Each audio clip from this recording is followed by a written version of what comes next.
The explosive headlines dominating the global news cycle proclaim that King Charles III has suddenly, in a moment of unprecedented crisis, granted Princess Anne the sweeping title of Royal Regent. It is a narrative framed with all the breathless urgency of a palace in sheer panic, painting a picture of a monarch making desperate, midnight decisions to secure the survival of the crown. However, the meticulous way this entire situation was actually handled behind closed heavy oak doors is infinitely stranger, far more calculated, and significantly more revealing than anyone in the mainstream media is truly discussing right now. The palace public relations machinery has successfully, brilliantly, repositioned the Princess Royal as the unshakable emergency backbone of the entire British monarchy, but they did so through a highly specific, surgical legal change that occurred incredibly quietly back in late 2022. The stark, practical reality of what that specific legislative adjustment actually means for the day-to-day survival of the crown is only truly becoming painfully clear to the public now, brought sharply into focus because of the king's ongoing, severe health struggles. When you sit down and actively analyze exactly what the palace officially announced versus exactly what structurally happened within the constitutional framework of the state, the official timeline absolutely does not add up in the dramatic, reactive way the screaming tabloids suggest. This monumental shift in power was absolutely not some sudden, panicked, dramatic announcement made in the dead of night to appease a nervous nation. It was an incredibly dry, highly obscure legislative tweak buried so deep in parliamentary procedure that almost everyone in the press corps completely ignored it, until suddenly, unavoidably, it morphed into arguably the absolute most critical, consequential decision of Charles's entire reign. The exact detail that makes this entire situation so incredibly fascinating to constitutional scholars and royal observers alike is that the mainstream press coverage relentlessly keeps referring to this as a shocking or surprising recent development. But the actual, binding legal groundwork for this exact scenario has been sitting plainly on the public record for years, quietly waiting to be activated. Under the specific, legally binding provisions of the Councillors of State Act 2022, King Charles officially and quietly requested that Parliament add his sister, Princess Anne, and his youngest brother, Prince Edward, directly to the highly exclusive list of senior individuals who can legally, constitutionally, act on his behalf when he is physically unwell or traveling out of the country. On paper, to the average civilian observer, that legislative maneuver looks exactly like boring, standard administrative housekeeping. You see a dry headline about Councillors of State scrolling across the bottom of a news broadcast, and you immediately ignore it because it sounds like tedious, archaic parliamentary paperwork disconnected from the glamorous reality of royal life. But when you actively dig into the constitutional bedrock of what that specific designation actually means in practice, it is absolutely anything but a routine update. Councillors of State are the highly specific, legally empowered individuals who can literally stand in for the reigning monarch during periods of absolute unavailability, whether that absence is due to a scheduled state visit to a foreign nation or a sudden, severe medical procedure that unexpectedly knocks the sovereign out of commission for a few critical days. The original Regency Act of 1937 explicitly mandated that the monarch's spouse and the first 4 adults, firmly in the direct line of succession, could automatically be called upon to serve in this vital capacity. Therefore, immediately after King Charles officially ascended to the throne, following the death of Queen Elizabeth II, that specific, automatic legal list technically included Queen Camilla, Prince William, Prince Harry, Prince Andrew, and Princess Beatrice. Crucially, 2 of those named individuals, Prince Harry and Prince Andrew, are absolutely no longer functioning as working members of the royal family, having stepped back or been stripped of their public duties under highly controversial circumstances. Furthermore, Prince Andrew represents a massive, toxic, ongoing constitutional and public relations nightmare that the palace absolutely, desperately, did not want to actively deal with during a genuine crisis where the stability of the state was on the line. Relying on non-working or disgraced royals to sign vital state documents was a gaping vulnerability. Consequently, a highly specific bill was quietly, efficiently rushed through the halls of Parliament, specifically to fix what was rapidly becoming an incredibly awkward, potentially disastrous legal liability for the crown. But here is exactly where the narrative gets incredibly strange, deliberate, and revealing about the king's true mindset. King Charles absolutely did not just simply ask Parliament to temporarily swap out the problematic names to solve a short-term PR issue. He deliberately added an unprecedented, ironclad stipulation, dictating that Princess Anne and Prince Edward would officially serve as counselors of state for the absolute rest of their natural lives. That is a permanent, lifetime appointment written directly into the law of the United Kingdom. Unlike Harry, Andrew, and Beatrice, whose eligibility will gradually and naturally be replaced or diluted as the line of succession inevitably shifts with new royal births in the Wales household, Anne and Edward are now permanently, legally locked into that elite pool of executive power. That is absolutely not a quick, temporary fix. That is the reigning king, aggressively utilizing the full weight of national legislation to publicly, permanently signal to the political establishment exactly who he actually, genuinely trusts to safely operate the delicate, complex machinery of the crown when his own hands are tied. So, in actual daily practice, the formal, legal pool of 7 potential counselors gets ruthlessly and efficiently narrowed down to the absolute 4 people who would actually, realistically be called upon in an emergency. Queen Camilla, Prince William, Princess Anne, and Prince Edward. Camilla is the devoted spouse, William is the direct heir to the throne, but Anne is the one who uniquely stands out in this powerful group because she possesses absolutely zero personal, vested stake in the throne itself. Princess Anne is absolutely never going to be the reigning queen. She is not married to the king. She is not actively raising a future monarch who needs to be positioned for power. She is simply the one person in the entire bloodline who has spent 5 grueling decades flawlessly proving that she will absolutely always show up, execute the difficult work without a single complaint, and absolutely never make the event about her own ego or personal brand. That is precisely the kind of fiercely reliable, stoic person you desperately want functioning as your ultimate constitutional backstop, and the king clearly, intimately knew it when he drafted the 2022 legislation. Now, to fully understand exactly why this specific elevation matters so profoundly to the governance of the nation, you absolutely have to understand exactly what the famous red box actually is. To an outside observer, it merely looks like a quaint, traditional piece of battered, burgundy leather luggage. But inside the highly complex British political system, it represents the absolute nerve center of raw state power. Every single day, senior civil servants, top intelligence officials, and high-ranking government ministers meticulously prepare highly classified briefs, sensitive intelligence summaries, pending legislative orders, and crucial state papers that strictly require the monarch's personal review and signature to become legally binding. Those vital documents go directly into a locked red dispatch box and are securely sent to the king for his daily review, regardless of his location. Even when the king is traveling abroad or actively dealing with severe, debilitating health issues, the relentless flow of those heavy boxes absolutely does not stop.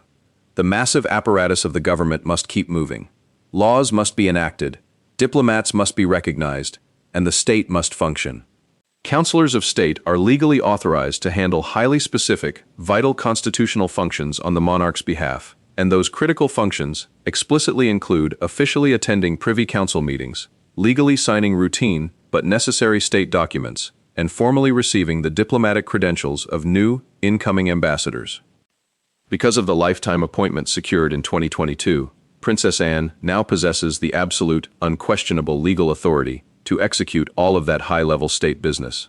In incredibly plain terms, when the king is physically or mentally unavailable, she can actively participate in high-level constitutional matters and personally sign the vital documents that literally keep the British state functioning legally. She can preside over Privy Council sessions, acting as the bridge between the sovereign and the elected government.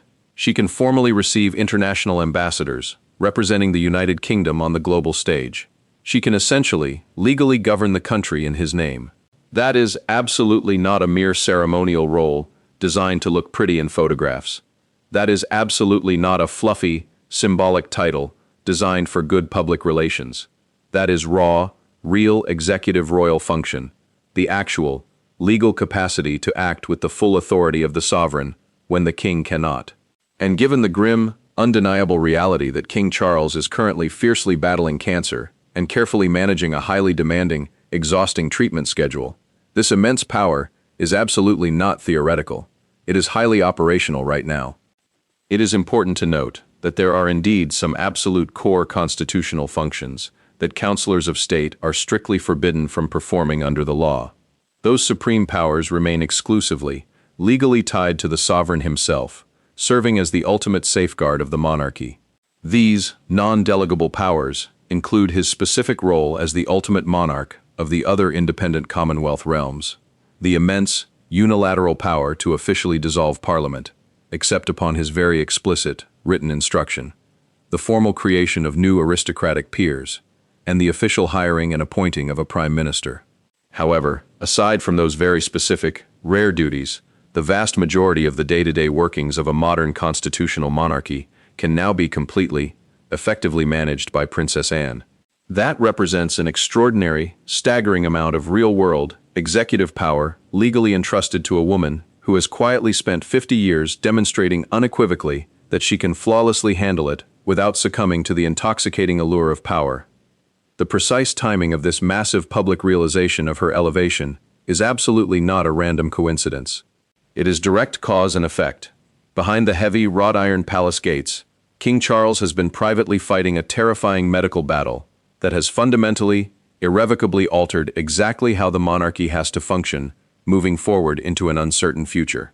On March 27th, Buckingham Palace officially announced to a stunned public that King Charles had experienced a severe adverse reaction to his routine cancer treatment and had spent necessary time in the hospital under observation. The carefully worded palace statement noted that, following scheduled and ongoing medical treatment for cancer, the king experienced temporary side effects that required a short period of observation in hospital. That was absolutely not an isolated, singular incident. Since his shocking cancer diagnosis was first revealed to the world in February 2024, the king has stubbornly continued his grueling treatment regimen while simultaneously maintaining an incredibly impressive, demanding pace of public duties, determined to project strength and stability. In 2025 alone, he remarkably conducted 535 official engagements, the absolute highest number he had completed since 2019, all while quietly undergoing weekly, draining medical treatments. But the harsh, unavoidable reality of biology is that a reigning monarch actively receiving intense cancer treatment is fundamentally someone who could be suddenly, temporarily incapacitated at absolutely any moment without warning. And when that inevitable moment happens, the massive, complex machinery of the British state absolutely cannot just grind to a halt and wait for him to recover. The king will stubbornly continue to fulfill his absolutely essential constitutional functions for as long as his body allows, such as granting royal assent to new laws, officially appointing government ministers, and holding his crucial, weekly private audience with the Prime Minister. However, his forced, increasing absence from grueling, everyday public appearances has already necessitated other senior royals to aggressively step up to fill the massive visual and operational void, prominently including Princess Anne, Queen Camilla, Prince William, Prince Edward, and Sophie, the Duchess of Edinburgh. The highly respected UCL Constitution Unit, which serves as one of the absolute leading, authoritative academic sources on complex British constitutional law, has been observing this unprecedented situation incredibly closely. Their detailed analysis, authored by the esteemed Professor Robert Hazel, strongly suggests the highly likely possibility of a soft regency occurring, a scenario where certain absolute core functions strictly remain with the ailing sovereign, while absolutely many other vital responsibilities are quietly, efficiently delegated out to trusted members of the royal family. While Prince William is naturally taking on a significant burden, William is the direct future king, and he is currently being incredibly carefully, deliberately prepared for the massive weight of his own impending reign, balancing his duties to the crown with his young family. That is exactly where the formidable Princess Anne becomes utterly indispensable to the survival of the institution. She is completely battle-hardened by decades of relentless public service, fully constitutionally empowered by the 2022 law, and possesses absolutely zero personal disruptive ambitions for the throne itself. The immense health pressures bearing down on King Charles have made her sudden practical elevation absolutely not just reasonable, but incredibly urgent. When the king was unexpectedly hospitalized in March 2025, Princess Anne dutifully visited him at Clarence House on March 28th. Reliable reports indicate that immediately after seeing her sick brother, she stoically led a massive, formal investiture ceremony at Buckingham Palace, entirely without taking a single day off to process the emotion or the gravity of his illness. She walked completely straight from her brother's tense sick room directly back into her grueling official duties, without missing a single beat. That is the exact kind of fierce, unwavering reliability that absolutely cannot be artificially manufactured by public relations teams. It is forged through a lifetime of absolute dedication to duty. The prestigious title of Princess Royal itself possesses a rich, complex history that stretches back for centuries, and it is absolutely not just an empty, honorary fluff title. The reigning monarch officially grants it exclusively to the eldest daughter of the sovereign, but it is absolutely not an automatic right of birth. It has to be deliberately, formally assigned by the king, and once granted, it is securely held for life. Princess Anne, born on August 15, 1950, is the second child and only daughter of the late Queen Elizabeth II and Prince Philip. She tirelessly supports over 300 different charities and has served as the highly active president of Save the Children UK since 1970, demonstrating a lifelong commitment to grueling philanthropic work.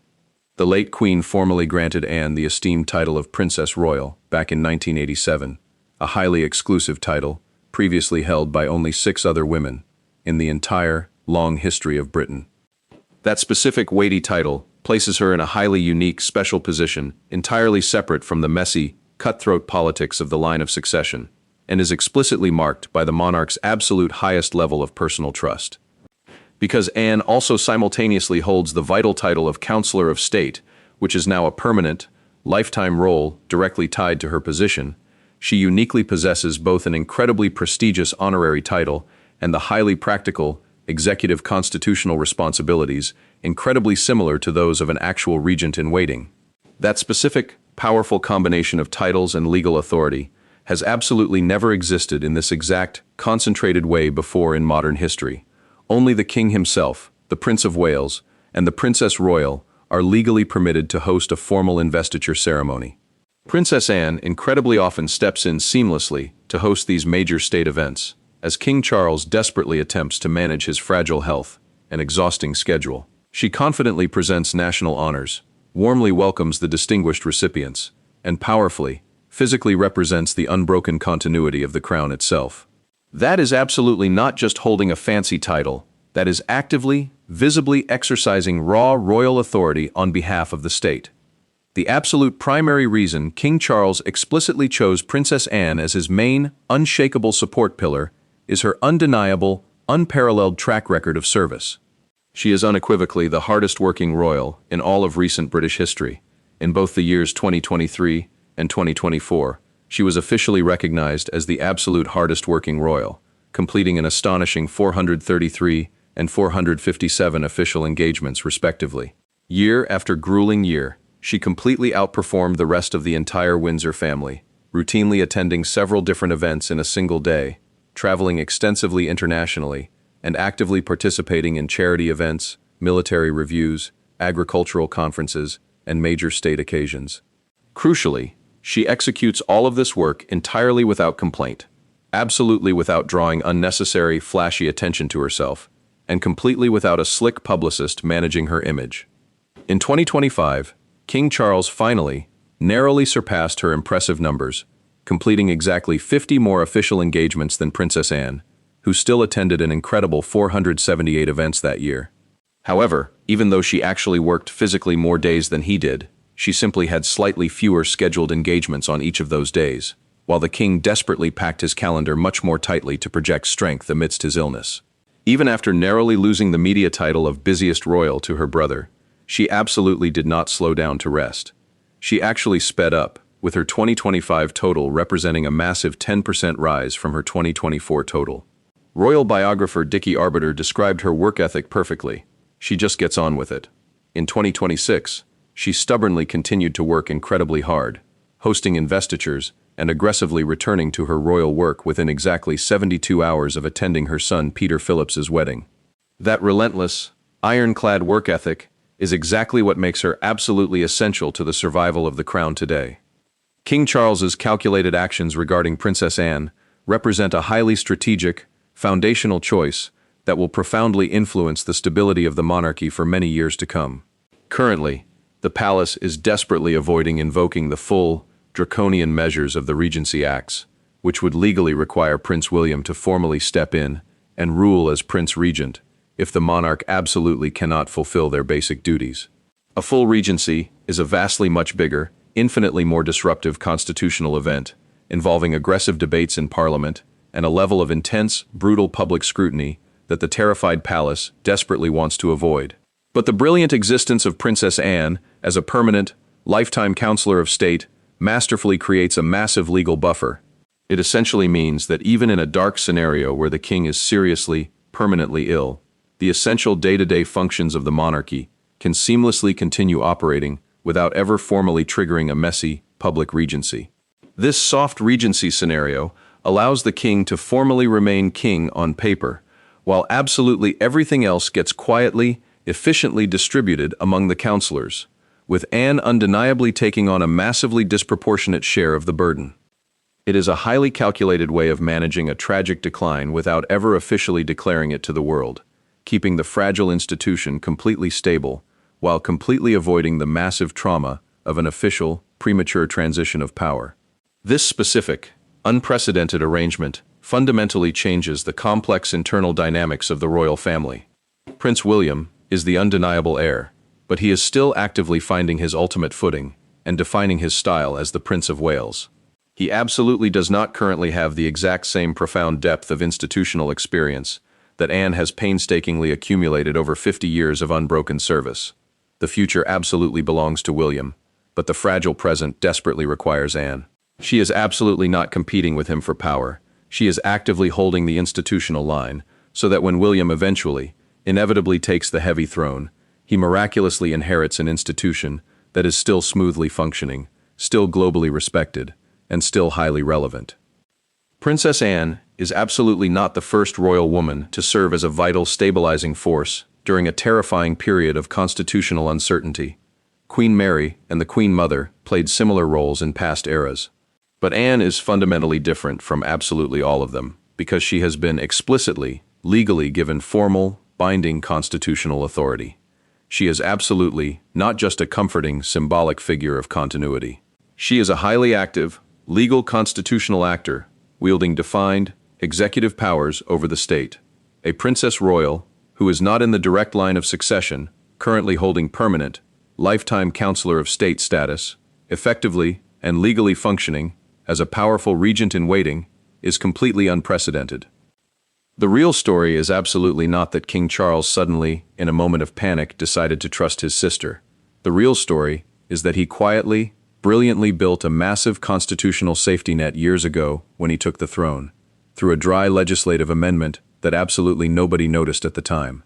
Now that his failing health has made that hidden safety net absolutely necessary to deploy, the world is finally catching up to what he already knew. Princess Anne has absolutely never needed a formal, legal title to command absolute respect. She walks into a crowded room, and the entire power dynamic instantly shifts towards her. She does not perform fake warmth for the cameras. She is incredibly direct, brutally efficient, and famously intolerant of anything that wastes her valuable time. That fierce reputation, built over 50 years of unglamorous, grueling work, has earned her something that absolutely cannot be bought with PR money or legislated by politicians: absolute, unshakable trust. The Royal Regent title, however it is dramatically framed by the media, is really just a formal, legal recognition of exactly what has been fundamentally true for a very long time. Princess Anne is the absolute, unyielding backbone of the British monarchy, and the only difference now is that the law finally recognizes it.